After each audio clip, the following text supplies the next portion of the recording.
आज हम बने हुए हैं डॉक्टर सोनम यानी कि स्त्री रोग विशेषज्ञ के साथ। तो अगर आप अपनी बीमारियों का कोई भी समाधान या निवारण चाहते हैं तो आप जो है यहाँ पे मैम से पूछ सकते हैं। एक महिला जब जैसे जैसे एक लड़की जन्म लेती है और जैसे जैसे वो बड़ी होती है वैसे वैसे उसके शरीर में बहुत से बदलाव आते हैं। कुछ लड़कियाँ इन बदलावों को समझ पाती हैं और कुछ नहीं समझ पाती हैं, जिस वजह से आने वाले समय में उनको जो है दिक्कतों का सामना करना पड़ सकता है। तो हमारी यही चेन रहती है कि लड़कियां जो है, महिलाएं जो है, इन समस्याओं का सामना उनको ना करना पड़े और जिस तरीके से उनको अगर कोई भी प्रॉब्लम आ रही है तो वो जो है स्त्री रोग विशेषज्ञ के पास खुद जाए। तो मैम अभी जो है इन दिनों महिलाओं को जो बहुत ज़्यादा समस्याएं हो रही हैं तो उनके बारे में आप जो है क्या इनको जो है दिशा देना चाहेंगे? मैं धन्यवाद करती हूँ करनाल प्लस का, जिन्होंने ये क्वेश्चन आंसर सेशन रखा है। और स्पेशली मैं उन लड़कियों के लिए जो अभी एडोलेसेंट एज में हैं, 12 मतलब 9 साल की उम्र ऑनवर्ड्स जो लड़कियां हैं जिनको माहवारी शुरुआत हो चुकी है या होने वाली है या प्रॉब्लम्स हो रही हैं, तो उसके बारे में मैं लड़कियों को बताना चाहूँगी और उनकी माँओं को भी कि जो आजकल हम बच्चे खा पी रहे हैं और जो हमारा लाइफस्टाइल है, जो ज़्यादा हम लोग टेक्नोलॉजी ओरिएंटेड हैं, मोबाइल ओरिएंटेड हैं, एक्सरसाइज नहीं करते हैं और हम जंक फूड ज़्यादा खा रहे हैं, उससे बहुत सारी प्रॉब्लम्स पैदा हो रही हैं। ना केवल लड़कियों में पर लड़कों में भी। लड़कियों में प्रॉब्लम्स हो रही है, पीसीओडी की प्रॉब्लम हो रही है, एंडोमेट्रोसिस की प्रॉब्लम हो रही है और अंडेदानियाँ ख़राब हो रही हैं बिकॉज बहुत सारे एंडोक्राइन डिस्ट्रप्टिव केमिकल्स बोलते हैं, ईडीसी बोलते हैं, जो ऐसी चीज़ों में हैं जो आप सोच भी नहीं सकते, जो वाटरप्रूफ केमिकल्स हैं, जैसे नेल पेंट हो गया या कोई मेकअप किट्स हैं, उनमें हैं, तो वो डैमेज करते हैं उनकी ओवरीज़ को। और सबसे बड़ी बात है, जितनी हम चीनी खा रहे हैं, अगर हम काम नहीं कर रहे तो ये पॉलीसिस्टिक ओवरी डिजीज़ की प्रॉब्लम आजकल बहुत ज़्यादा हो रही है। इससे माहवारी टाइम पे नहीं आती, मुंह पे बाल हो जाते हैं, मुंह पे बहुत मुहासे हो जाते हैं और इनसे सबसे बड़ी प्रॉब्लम है आगे चल के बच्चा होने में बड़ी दिक्कत है। और इसका इलाज जब लड़की को पीरियड्स शुरू होते हैं उसी में ही उनका इलाज शुरू हो जाना चाहिए, ताकि उसको जो प्रॉब्लम जो अभी थोड़ी है आगे चल के वो बड़ी ना हो और उनको ज़्यादा इलाज ना करवाना पड़े बच्चा लेने के लिए। यहाँ पे सोनी है, विपिन है, गीता जी है, मैं इन सभी का अपने चैनल में स्वागत करती हूँ। तो अगर आपको कोई भी दिक्कत है तो आप जो है यहाँ पे मैम से पूछ सकते हैं। जैसे कि मैम यहाँ पे सोनी जी हैं, वो लिकोरिया के बारे में जानना चाहते हैं। मैं सभी व्यूवर्स को ये बोलना चाहूँगी कि अगर उनको कोई भी समस्या है तो वो प्लीज़ अपनी एज लिख कर ज़रूर भेजें और वो ये ज़रूर बताए कि उसको प्रॉब्लम ये कितने समय से है, ताकि मैम को जो है और उनका वज़न कितना है ये बात भी वो ऐड कर ले, ताकि उस हिसाब से जो है मैम बता सके। बच्चे हैं या नहीं वो भी बता सकती हैं।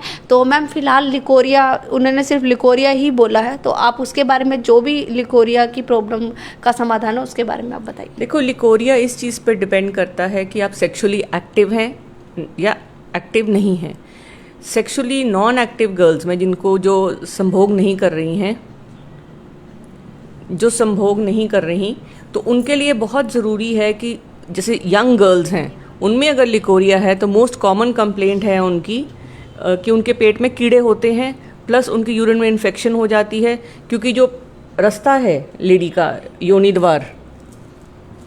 द्वार है लड़की का, वो बिल्कुल पेशाब वाले रास्ते के पास होता है। जब वो पेशाब वाले रास्ते के बिल्कुल पास होता है तो अगर यूरिन में इन्फेक्शन होगी तो योनि द्वार में भी इन्फेक्शन हो जाती है और वहीं से वो लंबी ट्यूब होती है जिसके लाइनिंग में से आपको पानी पड़ता है। नॉर्मली कुछ बैक्टीरिया होते हैं जो बॉडी को उस डिस्चार्ज से प्रिवेंट करते हैं, इन्फेक्शन से प्रिवेंट करते हैं। आजकल बहुत चलन हो गया है, बहुत सारे वॉशेस का, जैसे कई वॉशेस आजकल लड़कियां यूज़ करती हैं जो नीचे बहुत सारे अवेलेबल हैं मार्केट में, कि अगर उनको वाइट डिस्चार्ज होता है वो वॉश यूज़ करना चाहती हैं और यूज़ करती भी हैं, उनसे उनका और नुकसान हो जाता है। एक चीज़, दूसरा, यूरिन करने के बाद वो पेशाब वाली जगह को सुखा के रखेंगी तो उनको यूरिन में इन्फेक्शन भी नहीं होगी और प्लस यहाँ पे जो वाइट डिस्चार्ज है वो भी नहीं होगा। वाइट डिस्चार्ज का इलाज टाइम से करना बहुत ज़रूरी है, क्योंकि ये इन्फेक्शन आगे चल के सर्वाइकल कैंसर देती है, जो ट्यूब्स में, और इन्फेक्शन करती है जो ट्यूब्स में और ओवरीज में फैलता है, तो पेट में नीचे के हिस्से में दर्द होना शुरू हो जाता है। और प्लस आगे चल के बच्चा होने में भी दिक्कत होती है।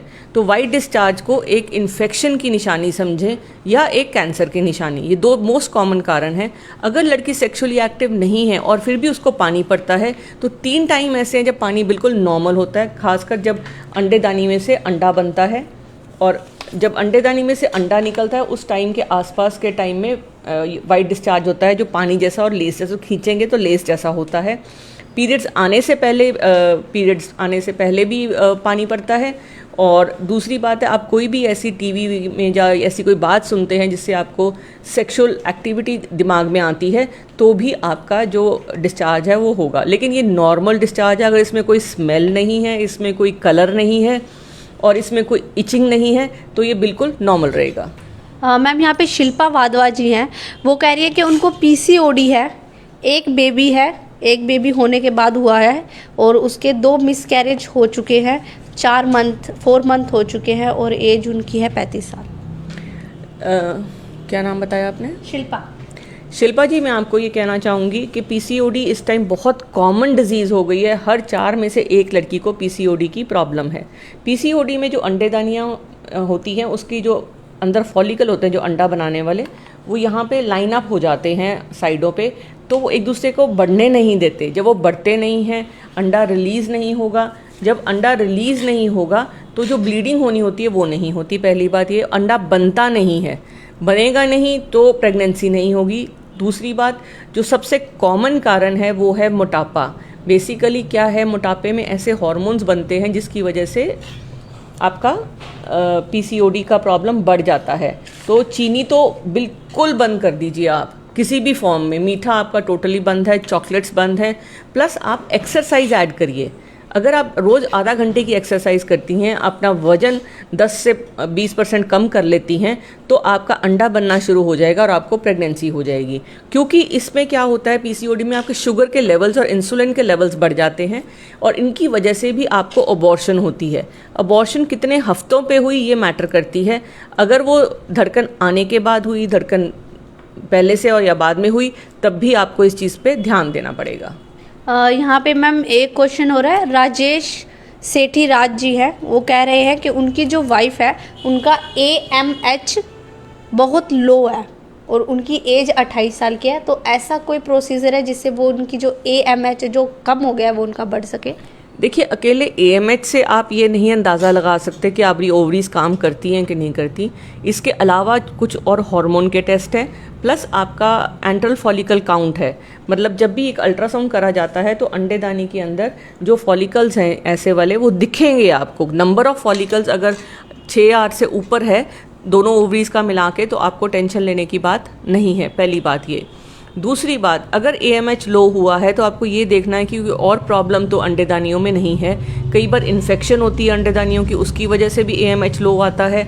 और बहुत सारी मेडिसिन्स हैं, खासकर अगर आपको विटामिन D की डेफिशिएंसी है, B12 की डेफिशिएंसी है, फॉलिक एसिड की डेफिशिएंसी है, आपको और खान पान में आपकी दिक्कत है, तब भी आपका ओवरी का जो फंक्शन है वो धीरे धीरे कम हो जाएगा। और बहुत सारे केमिकल्स हैं, जैसे नॉन स्टिक में केमिकल्स हैं, नेल पेंट में केमिकल्स हैं, जो आपके ओवरीज को डैमेज करते हैं। प्लस प्लास्टिक में बहुत सारा ऐसा डैमेज है, केमिकल्स हैं। तो इसलिए बहुत ज़रूरी है खान पान पे ध्यान दिया जाए, एक्सरसाइज पे ध्यान दिया जाए और इन्फेक्शन रूल आउट करी जाए। उसके बाद ही आप इस चीज़ से निकल पाएंगे। यहाँ पे मीनाक्षी जी है, वो कह रहे हैं कि उनकी जो उम्र है वो 39 ईयर्स की है, उनके कोई बच्चा नहीं है, वजन उनका 75 किलो है और उनको अनियमित पीरियड्स की समस्या है। देखिए मैम, 39 की एज में आते आते जो अंडेदानी की अंडा बनाने की कैपेसिटी है वो काफ़ी कम हो जाती है। अंडे पुराने हो जाते हैं, क्योंकि जितने अंडे बनते हैं वो सारे इकट्ठे होते हैं। और 39 की एज तक आते आते आपको अगर प्रेगनेंसी नहीं है तो कारण ढूंढना बहुत बहुत आवश्यक है। उस कारण का निवारण करके ही आपको प्रेगनेंसी हो जाएगी। अंडों की क्वालिटी कई बार पुअर होती है, अंडे बनते ही नहीं, इसीलिए पीरियड्स इरेगुलर होते हैं। 75 जो वेट है, अगर आपकी हाइट 8, 5, 9 है फिर तो ठीक है, लेकिन अगर हाइट उससे कम है तो वेट आपका ज़्यादा है, आपको वेट कम करना पड़ेगा। प्लस आपको कुछ रेगुलर सप्लीमेंट्स पे रहना पड़ेगा जिससे आपकी अंडेदानियों की क्वालिटी इंप्रूव हो जाए और आपको प्रेगनेंसी हो जाए। अपने हस्बैंड के टेस्ट अवश्य कराइए और अपना ट्यूब टेस्ट अवश्य कराइए, बिकॉज ये जो टेस्ट हैं कई बार लोग नहीं कराते हैं और सिर्फ इंतज़ार करते रहते हैं कि प्रेगनेंसी हो जाएगी। यहाँ पे निखत खान जी है, वो कह रहे हैं कि उनका जो है 4 मंथ चल रहा है, बेबी का जो वेट है मेरे ख्याल से 83 ग्राम का है और उनका जो ये उनकी सेकंड प्रेगनेंसी है और फर्स्ट जो उनकी बेटी थी वो 10 इयर्स ओल्ड की है, तो उसका वज़न बढ़ाने के लिए। नहीं, 83 ग्राम बच्चे का वेट है अभी तो, और कौन सा चौथा महीना है, तो उसमें कोई इतनी टेंशन लेने वाली बात नहीं है। अगर आपका पीरियड ऑफ जेस्टेशन मतलब जितने दिन की आपकी प्रेगनेंसी है और जितनी अल्ट्रासाउंड में आ रही है अगर वो मैच कर रही है तो इसका मतलब आपका बच्चा ठीक ग्रो कर रहा है। अगर वो पीछे है, सपोज अल्ट्रासाउंड में ग्रोथ कम आ रही है, तो आप समझिए आप अपना ब्लड फ्लो कराइए। यूट्रस को कई बार फ्लो कम मिल रहा होता है खून का, तो उसकी वजह से भी होती है प्रॉब्लम। और अपनी जो विटामिन डेफिशिएंसीज हैं उनको कम करिए, और अगर आपका खून की कमी है उसको पूरा करिए, कैल्शियम लीजिए, और साथ में आप आर्जिनाइन के सैशे ले सकते हैं जिनसे ग्रोथ अच्छी हो जाती है। प्लस आप अपना हाई प्रोटीन डाइट लीजिए, कम से कम 50 ग्राम प्रोटीन। अगर आप नॉन वेजिटेरियन हैं तो आप नॉन वेज रोज़ लीजिए ताकि बच्चे को जो प्रोटीन की मात्रा है वो सफिशेंट मिले। और तीसरी चौथी बात ये है कि आपको अगर कोई इन्फेक्शन है यूरिन में या कोई कमर में दर्द है या कोई और प्रॉब्लम है, उसका निवारण अपने डॉक्टर से मिलकर अवश्य करें। और जब भी आप लेटें उल्टे हाथ की करवट पर लेटें, बिकॉज उल्टे हाथ की करवट पर लेटने से बच्चे को ब्लड सप्लाई ज़्यादा मिलती है। और इसके अलावा एक चीज़ को और ध्यान रखें, जितना आप खड़ी होएंगी तो ब्लड सप्लाई कम होती है, तो अगर आप वर्किंग हैं तो अपनी टांगें सीधे रखिए ताकि इनको ब्लड सप्लाई मिल सके। दीपिका राज जी पूछ रही है कि वी वॉश डेली यूज़ कर सकते हैं नहीं, या सिर्फ यूरिन इन्फेक्शन होने पर? नहीं मैम, आप दीपिका जी इस वी वॉश को आप रेगुलर नहीं यूज़ कर सकते, बिकॉज जो उसका पीएच है वो नॉर्मल पीएच, पानी का पीएच होना चाहिए। बिकॉज अंदर वजाइना का पीएच 4 होता है, एसिडिक होता है। जब आप वी वॉश को यूज़ करते हैं तो पीएच ऑल्टर हो जाता है और जो उसके अंदर साबुन होती है वो इस जगह को सॉफ्ट को इरिटेट करती है। तो आप कोशिश करिए सिर्फ पानी से धोइए और तेल लगाइए सरसों का या नारियल का, और उस जगह को सुखाइए अवश्य। और अगर आपको यूरिन की इन्फेक्शन बारी बारी हो रही है, कई बार क्या होता है कि यहाँ पे ये जो अंदर इसके अंदर रुगे होते हैं, वजाइना के अंदर जो वजाइना होती है वो ऊपर नीचे इस तरीके से होती है, और इसकी वजह से वहाँ पे इन्फेक्शन शुरू में ठीक हो जाती है, फिर दोबारा हो जाती है, फिर वो पेशाब वाली रास्ते में पहुँच जाती है। और दूसरा बात, अगर आप सेक्सुअली एक्टिव हैं तो संभोग करने के बाद आप पेशाब वाली जगह को धोइए अवश्य और पेशाब अवश्य करिए। और अगर आपको इमीडिएटली इन्फेक्शन हो रही है तो आप अपने हस्बैंड का ट्रीटमेंट अवश्य कराएं। यहाँ पे महबूब जी है, वो कह रहे हैं उनकी जो उम्र है वो 32 साल की है, औरत की जो उम्र है वो 28 साल की है, और इंटीमेट होते समय महिला को बहुत ज़्यादा पेन होता है। कारण अगर उनको पेन सिर्फ इंटीमेट होते हुए होता है फिर तो कोई टेंशन लेने वाली बात नहीं है, लेकिन अगर उनको पेन पीरियड्स में भी होता है, अगर इंटीमेट होते हुए पेन हो अकेली तो इन्फेक्शन रूल आउट करनी चाहिए। और अगर पीरियड्स में भी वो पेन रहता है तो एटलीस्ट एक प्रॉब्लम जिसको हम एंडोमेट्रोसिस बोलते हैं उसको चेक अवश्य करवाना चाहिए। वो चेक करवाएंगे तभी हम ठीक हो पाएंगे। यहाँ पे एक क्वेश्चन हो रहा है कि मुझे PCOS की प्रॉब्लम है, एज मेरी 27 साल की है और मेरी शादी नहीं हुई है, वज़न मेरा 90 है और वो इंक्रीज़ हो ही रहा है, क्या करूँ? मैम आप आइडियल केस हैं PCOD का। 90 किलो वज़न तो बहुत ज़्यादा है, पहले इस वज़न को कम करिए। वज़न कम करने के लिए हमने बहुत सारे वीडियोस डाले हुए हैं। खासकर आप जो खाना है अपना चेंज करिए, जंक फूड टोटली बंद कर दीजिए। चीनी, मैदा, दूध और सफ़ेद नमक, ये चीज़ें बंद करिए। और उसके बंद करने के बाद आप एक्सरसाइज ज़रूर ऐड करिए। और रात को डिनर में आप कोई भी अनाज मत लीजिए। अगर आप गेहूं बंद करेंगे अपने डाइट में, एटलीस्ट एक मील आप अपना सिर्फ सलाद का ऐड करिए और एक मील आप अपने फ्रूट का ऐड करिए। और सबसे बड़ी बात है, आप जो चाय लेती हैं वो बिना चीनी और दूध के सिर्फ ब्लैक टी लें। मेरा चैनल है यूट्यूब पे डॉक्टर सोनम IVF, आप उस पर जाके सारे वीडियोस देख सकते हैं और आपकी हेल्प हो जाएगी कि आपको पतले कैसे होना, आपको PCOD अपना खुद कैसे कंट्रोल करना है। यहाँ पे रूमा जी है, वो कह रहे हैं कि उनकी जो उम्र है वो 45 साल की है, बहुत ज़्यादा ब्लीडिंग होती है, 10 दिन चलता है, क्या करें? मैम ये ब्लीडिंग ना तो ज़्यादा होनी चाहिए ना तो कम होनी चाहिए। ज़्यादा ब्लीडिंग का मतलब ये नहीं कि अंदर से सफाई हो रही है और धीरे धीरे आपको खून की कमी होनी शुरू हो जाएगी, क्योंकि जो खून है वो 3 महीने में बनता है, और अगर आप एक ही साइकिल में ब्लीडिंग होगी, अगले साइकिल में फिर ब्लीडिंग होगी, धीरे धीरे आपका खून कम होता चला जाएगा और आपकी ये समस्या और बढ़ती जाएगी। आपको थकावट रहेगी, आपको और बहुत सारी प्रॉब्लम्स होनी शुरू हो जाएंगी। आपको जो ब्लीडिंग ज़्यादा होने का कारण ढूंढना है, कई बार बच्चेदानी की साइज़ बढ़ जाते हैं, अंदर रसौलियाँ हो जाती हैं, जो रसौली जिनको हम फाइब्रॉइड्स बोलते हैं, कई बार अंदर एक गांठ होती है जिसको हम पॉलिप बोलते हैं। ये जो फाइब्रॉइड और पॉलिप हैं, या कई बार सोजिश हो जाती है बच्चेदानी की, उससे भी ब्लीडिंग ज़्यादा होती है। और सबसे बड़ी बात यह है कि आपको एक अल्ट्रासाउंड अपना करवाना चाहिए, जो अंदर, अगर आप मैरिड हैं तो अंदर वाला अल्ट्रासाउंड कराएंगी, उस अंदर वाले 45 एज आपकी, ठीक है, अंदर वाला आप एक अल्ट्रासाउंड जिसको ट्रांसवेजाइनल स्कैन कहते हैं, और उसके अकॉर्डिंगली आप अपना ट्रीटमेंट कराएंगी। प्लस अपने हार्मोन्स चेक करवाएंगी, जैसे थायराइड कई बार बढ़ जाता है तो उससे भी ब्लीडिंग बहुत ज़्यादा हो जाती है। यहाँ पे एक क्वेश्चन हो रहा है कि इनकी जो डॉटर है वो 20 साल की है और उसको पीरियड सिर्फ 2 दिन होते हैं, ये ओके है? अगर उसको शुरू से 2 दिन होते हैं तो नॉर्मल है, बिकॉज एक नॉर्मल पीरियड्स की जो अमाउंट है वो 30 ml ब्लड 2 से 5 दिन में हो सकता है, चाहे वो 2 दिन में हो चाहे वो 5 दिन में है। पर ऐसा नहीं होना चाहिए कि पहले 5 दिन होते थे फिर 2 दिन होने लग गए हैं और 2 दिन से फिर उसमें ब्लीडिंग भी कम है। तो इसलिए पीसीओडी इस एज में रूल आउट करना बहुत ज़रूरी है। अगर उसका वजन बढ़ रहा है उसको भी चेक करना ज़रूरी है, प्लस उसके हार्मोन्स चेक करवाने ज़रूरी हैं, या कोई भी और एडिड कंप्लेंट साथ में उसको हैंडल करना चाहिए, ताकि जो उनका बच्चा बनाने का सिस्टम है, जो ब्लीडिंग है, इस चीज़ की निशानी है कि उनकी अंडेदानी ठीक काम कर रही है, बच्चेदानी ठीक काम कर रही है। अगर इनमें से किसी में भी प्रॉब्लम आती है, उस प्रॉब्लम को हैंडल करेंगे तो पीरियड्स इनके ठीक हो जाएंगे। ममता अग्रवाल जी हैं, वो कह रही हैं कि उनकी जो बेटी है उनको ऑल टाइम पीरियड्स टाइम से होती थी, बट इस बार उनको पीरियड्स नहीं आए और उनकी उम्र 28 साल है। देखिए, अगर आप सेक्सुअली एक्टिव नहीं हैं और आपके पीरियड्स डिले हो गए और फर्स्ट टाइम हुए हैं तो कई बार चेंज ऑफ प्लेस से, स्ट्रेस से हो जाता है। लेकिन अगर अगले महीने भी ऐसे ही होगा तो आपको इन्वेस्टिगेट कराना पड़ेगा, आपको एक्सरसाइज ऐड करनी पड़ेगी। कुछ एक्सरसाइजेज, कुछ योगा एक्सरसाइजेज हैं, जैसे बाल आसन हैं, जैसे बालासन है जैसे, और वृक्षासन है, और बटरफ्लाई है। इन एक्सरसाइज करने से जो आपका नीचे वाला हिस्सा है वो थोड़ा एक्टिवेट हो जाएगा, तो आपको ब्लीडिंग हो सकती है। प्लस खाने में आप ध्यान रखिए कि जो चीनी है उसको आप टोटली बंद करिए। यहाँ पे कह रहे हैं कि उनकी जो वाइफ है वो 32 साल की है और बच्चा भी नहीं हो रहा, पीरियड्स हो रहे हैं पर बच्चा, मतलब पीरियड्स रुकते ही उनका जो है पेट में दर्द होना शुरू हो जाता है, ऐसा कुछ। 32 साल की एज हो गई है और प्रेगनेंसी नहीं है तो अपने टेस्ट अवश्य करवाइए कि प्रेगनेंसी क्यों नहीं हो रही। बिकॉज ज़्यादातर पेशेंट्स अपनी दवाइयाँ खाते रहते हैं और सोचते हैं प्रेगनेंसी हो जाएगी, क्योंकि जो सबसे ज़रूरी टेस्ट होता है वो है ट्यूब टेस्ट। बिकॉज ट्यूब में ही अंडे ने बनना है और ट्यूब में ही बच्चे ने ठहरना है।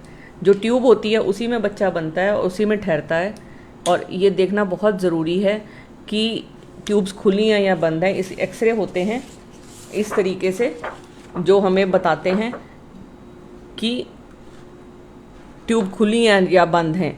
जैसे इस पेशेंट में जो ट्यूब है वो एक खुली है एक बंद है। इस तरीके से जब आप चेक करवाएंगे तो ये प्रॉब्लम आपकी पता चल जाएगी। पहली बात ये, हस्बैंड का टेस्ट होना बहुत ज़रूरी है, बिकॉज अगर वीर्य नॉर्मल है वो प्रेगनेंसी हो सकती है। दूसरा, अंडा बनना चाहिए।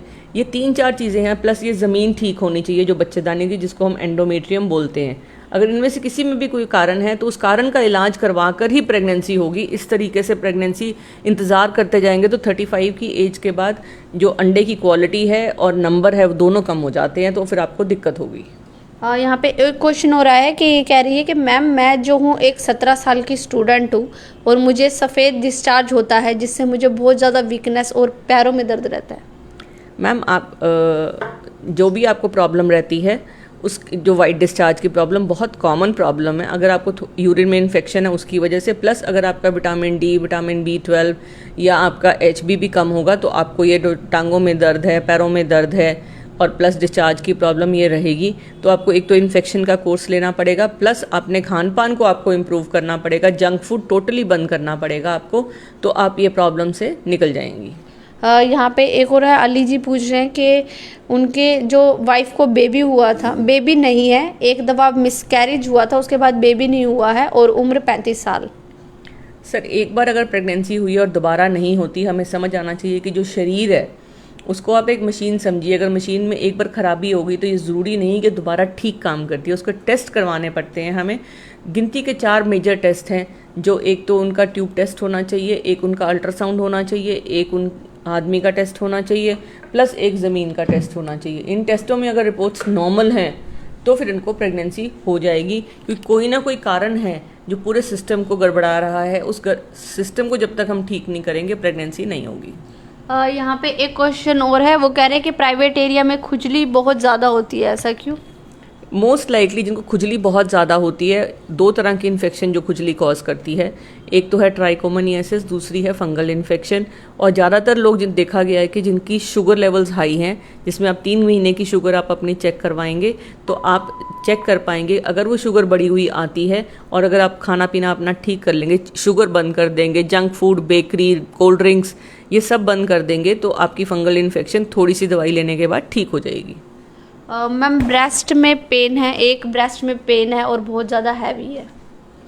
एक ब्रेस्ट में जो पेन हो रही है, एक तो आप चेक करेंगी उनको पैल्पेट करके, बिकॉज ब्रेस्ट का कैंसर सबसे कॉमन है, और सबसे कॉमन कैंसर होने की वजह से ये बहुत ज़रूरी है कि आप अपनी छाती को ऐसे ऐसे दबा के, जो छाती होती है उसके ऊपर आपको छाती को इस तरीके से पकड़ना नहीं है, आपको ऐसे ऐसे गोल गोल घुमा के महसूस करना है कोई गांठ तो नहीं है। अगर कोई गांठ है तो डॉक्टर को कंसल्ट करिए। अगर गांठ नहीं और छोटे छोटे दाने जैसे महसूस होते हैं, वो यूजुअली विटामिन ई की कमी से और हार्मोन डिस्टर्बेंस की वजह से पेन होती है, तो उसका आप इलाज करवाएंगे अपने लोकल डॉक्टर से तो आप ठीक हो जाएंगे। दूसरा, विटामिन ई के सप्लीमेंट लीजिए, विटामिन डी, विटामिन B12, क्योंकि आजकल इन सब की कमी बहुत ज़्यादा देखी गई है। इनकी कमियों की वजह से भी बॉडी में बहुत सारे सिम्टम्स होते हैं। यहाँ पे एक मिसिज राज है, वो कह रही है कि उनकी जो है दोनों ट्यूबें बंद है, दोनों ट्यूबें बंद है, इसका कोई इलाज हो सकता है? हाँ जी, दोनों ट्यूबें बंद हैं तो उनका एक सर्जरी होती है जिसको हम लैप्रोस्कोपी बोलते हैं। ट्यूब्स खुल भी जाती हैं, उन ट्यूब्स को खोलने से आपको प्रेगनेंसी हो जाएगी। देखना पड़ेगा ट्यूब्स कहाँ किस लेवल पे बंद है। मैंने अभी आपको एक एक्सरे दिखाया था जिसमें एक ट्यूब बंद है।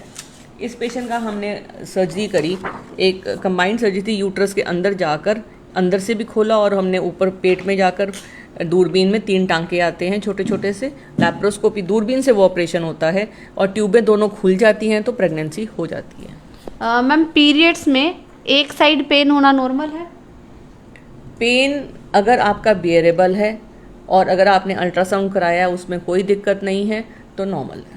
पीरियड्स में तो गत्ते होते, क्लोट्स होते हो, कब तक कितने नॉर्मल है, कितने उसके होने चाहिए? क्लॉट्स किसी भी लेवल पे नॉर्मल नहीं होते, बिकॉज जो नॉर्मल ब्लड फ्लो है 30 ml टू 50 ml है।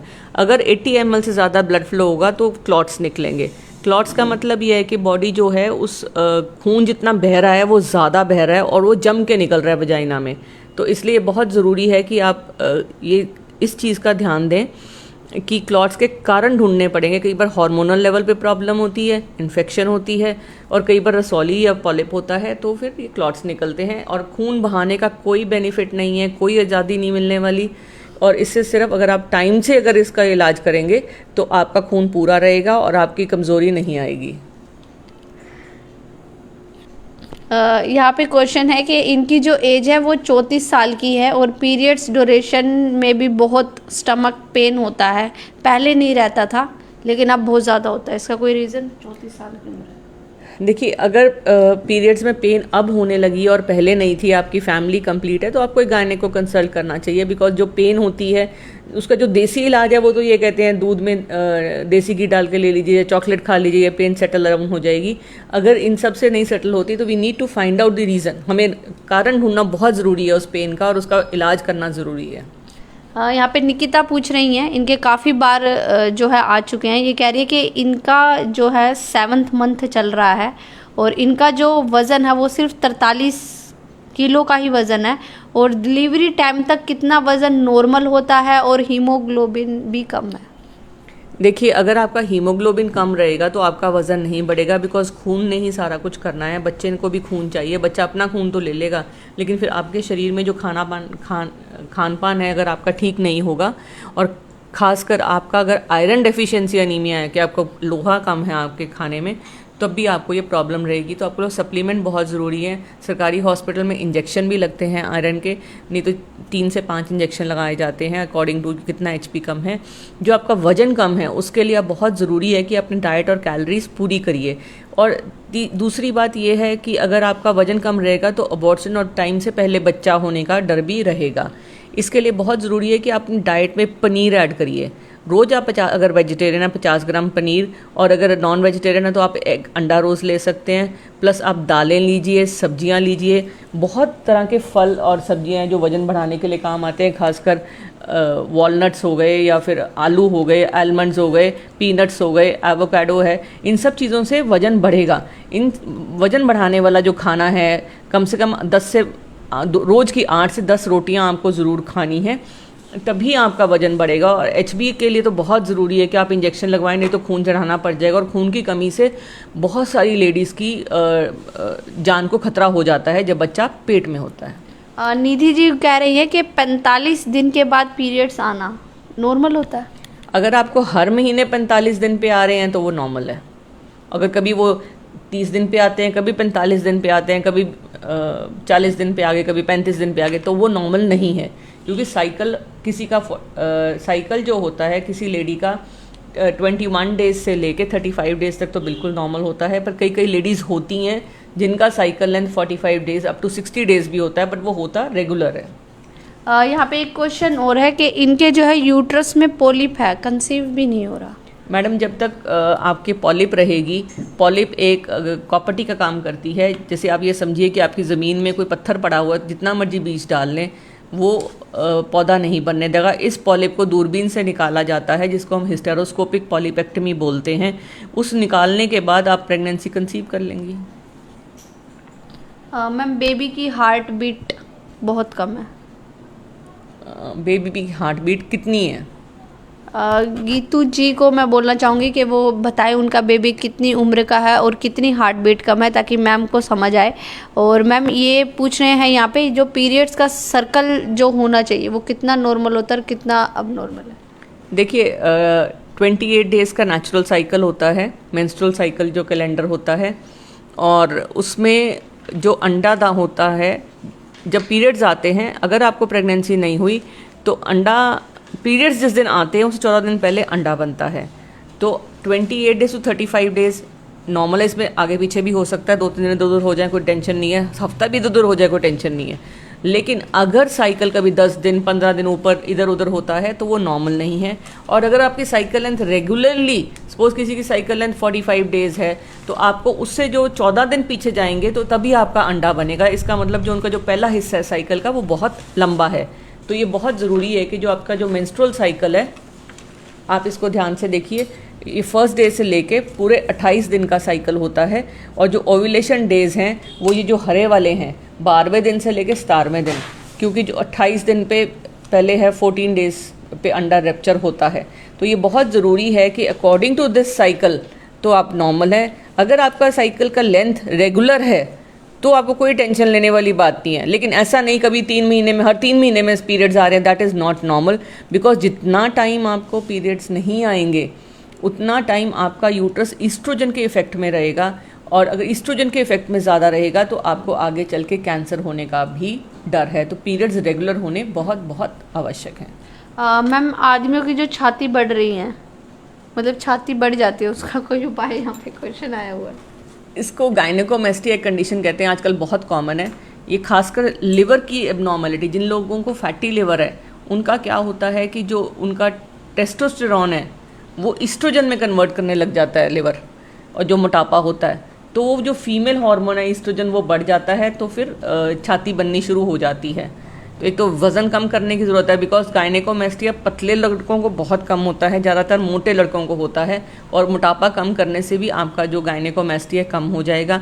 अगर वज़न कम करने के बाद भी आपको गायनेकोमेस्टिया रहता है तो आप प्लास्टिक सर्जरी करा सकते हैं। यहाँ पे मैम बोल रहे हैं कि एज जो है इनकी 17 साल की है और पीरियड्स के समय पेट में बहुत ज़्यादा दर्द होता है और जो लैट्रिन के रास्ते हैं वहाँ पे भी दर्द होता है। कमज़ोरी बहुत आ गई है, कमर में बहुत दर्द रहता है और वाइट पानी की समस्या भी बहुत ज़्यादा है। आप ने बहुत अच्छा सवाल पूछा। परविंदर वर्मा पानीपत से।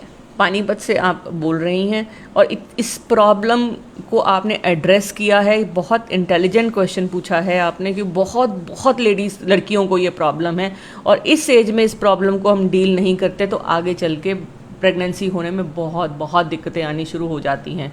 तो आपका एक अल्ट्रासाउंड होना चाहिए। प्लस क्यों होता क्या है, एंडोमेट्रोसिस एक कंडीशन है। क्या होता है, जो एंडोमेट्रियम होती है बच्चेदानी के अंदर जो लाइनिंग होती है, वो जो लाइनिंग है उसके जो सेल्स हैं वो अंडेदानी में या यूट्रस के आसपास पेट में भी होते हैं। जो यहाँ की पे ब्लीडिंग होगी वो तो बाहर आ जाएगी, लेकिन यहाँ पे जो ब्लीडिंग होगी वो बहुत दर्द पैदा करेगी। दूसरा बात, वो आपके जो अंदर के ऑर्गन्स हैं उनको चिपका देगी। तो इसलिए वो जब दर्द होता है तो वो पॉटी वाले रास्ते में पास ही होता है, पॉटी वाला रास्ता लेडी का यूट्रस के आसपास ही होता है, तो उसमें आपको पेन होगी। जब ये पेन होती है तो आपको कमज़ोरी भी बहुत होगी, कमर में दर्द भी, बिकॉज जो इसकी नर्व सप्लाई है यूट्रस की वो कमर में, पेट में और पॉटी वाली जगह पे, सुसु वाली जगह पे, इन सब जगह पे जाती है। और जब भी वो सेल पॉटी वाली जगह और बच्चेदानी के बीच में होते हैं तब वो चिपकनी शुरू हो जाती है। तो आप जब पॉटी भी करेंगे तब भी आपको दर्द हो जाती है। ये सेल शरीर में कहीं पर भी इकट्ठे हो सकते हैं। काफ़ी लेडीज़ को तो कई बार खून की उल्टी भी आ सकती है या सिर में बहुत दर्द होता है। तो ये चेक करवाना पड़ता है कि जो एंडोमेट्रियोमा है वो कहाँ पे किस साइज़ का बना हुआ है, और फिर दवाइयाँ दे के इस एंडोमेट्रियोमा को ठीक करा जाता है। इसको ऑपरेट करवाने का साइज़ कम से कम 4 से 5 सेंटीमीटर, लेकिन आजकल बहुत अच्छी दवाइयाँ हैं जो 1-2 साल अगर खाती है लड़की तो वो एंडोमेट्रियोमा ख़त्म हो जाता है। उनको अपनी ओवरी को ऑपरेट नहीं कराना पड़ता। खासकर जिन लड़कियों को शादी से पहले प्रॉब्लम्स होती हैं तो उनको अपनी इलाज जो है एक गायनेकोलॉजिस्ट से करवाना चाहिए, बिकॉज नहीं तो आगे चलकर प्रेगनेंसी होने में बहुत दिक्कत रहती है। आजकल बहुत ट्रेंड है कि लोग सर्जन के पास जाते हैं और उनकी अंडेदानी और उनका सर्जरी हो जाती है, जो कि उसकी ज़रूरत नहीं होती है। तो ये बहुत ज़रूरी है कि माएँ अपनी लड़कियों का इस चीज़ का ख्याल रखें कि डरें नहीं कि ऑपरेशन होना है, कैंसर है। अगर डायग्नोसिस कन्फर्म्ड है उसके बाद ही ऑपरेशन करवाएं। हाँ, आज के लिए सिर्फ इतना ही। तो मैम व्यूवर्स को आप क्या बोलना चाहेंगी जाने से पहले? व्यूअर्स को मैं सिर्फ एक ही चीज़ कहना चाहूँगी कि अपनी जो हेल्थ है, पहला सुख निरोगी काया है, तो हेल्थ बहुत ज़रूरी है। दूसरी बात, prevention is always better than cure. बीमारी को होने ही नहीं, अपना खान पान, लाइफस्टाइल, एक्सरसाइज, अपना सेक्सुअल लाइफ, आजकल बहुत ट्रेंड है शादी से पहले सेक्सुअल कांटेक्ट करने का, तो इन सब चीज़ों से बचना चाहिए। और जो भी प्रॉब्लम हो उसको इमीडिएटली ठीक कराना चाहिए।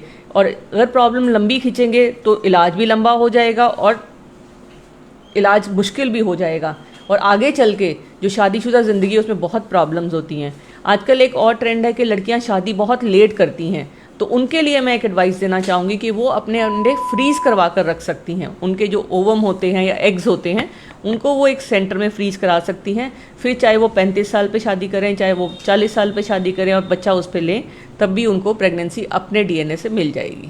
तो मैं यहाँ पे डॉक्टर सोनम को थैंक यू बोलना चाहूँगी कि उन्होंने करनाल प्लस को अपना इतना कीमती समय दिया। और जिन व्यूवर्स के हम क्वेश्चनों का आंसर नहीं दे पाए हैं उनसे मैं क्षमा मांगना चाहूँगी। अगली बार जब मैम लाइव आएंगे तो आप जो है मैम से अपने जो है समस्याओं का समाधान आपको मिल सकता है। आज के लाइव सेशन में बस इतना ही। धन्यवाद।